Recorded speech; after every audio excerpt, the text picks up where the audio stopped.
Cik Yam. Oh, Cik Yam, tolong carikan unit di Alor Gajah lagi, nak yang murah. Kat mana tu, Cik Yam? So, unit kali ni Cik Yam berada dekat Taman Awan Biru Alor Gajah. Bestnya unit ni, you tengok. Dah end lot. Okay?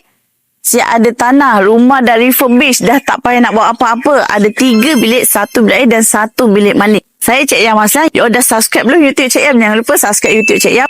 Like dan komen, sharekan pada kawan-kawan. Jom Cik Yam bawa ke next destinasi. Bye.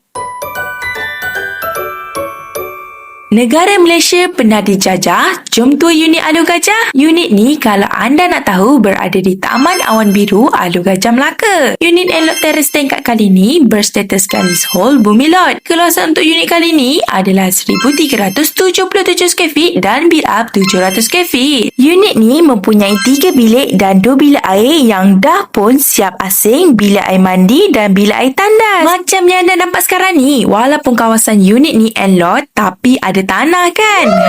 Bolehlah kalau anda nak besarkan ruang ke, nak letak pasu bunga ke, ataupun nak buat laundry area dekat bahagian belakang ni pun cun juga kan? Bukan tu je tau, kawasan carport unit ni pun dah luas, siap berbumbung pula tu.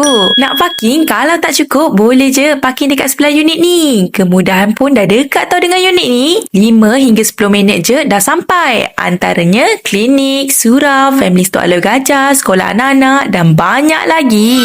Kalau anda nak tahu, setiap bilik dalam unit ni luas dan muat je. Kalau anda nak letak set bilik tidur, nak buat bilik anak-anak boleh, bilik tetamu pun okey, nak buat bilik study untuk anak-anak pun bagus juga kan? Macam yang anda nampak tadi, ruang tamu unit ni jenis memanjang. Bolehlah kalau anda nak letak set ruang tamu, siap dengan meja makan dekat sini. Dekat bahagian dapur pun boleh je kalau anda nak buat tabletop dengan kitchen cabinet. Cantiklah sikit dapur anda kan? Bilik air pun dah siap asing, jadi senang sikit kalau nak mandi ataupun nak ke tandas. Menarik kan unit kali ni? Kemudahan dekat, unit ni pun luas. Jangan lupa like, komen kalau anda nak tahu lebih detail dan subscribe channel Cik Yam ni supaya tak adalah terlepas video Cik Yam kan. Pagi tadi pergi studio, kita jumpa ke next video. Bye!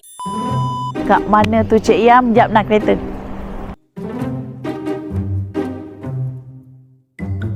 Ada 3 bilik, 1 bilik air dan 1 bilik mandi.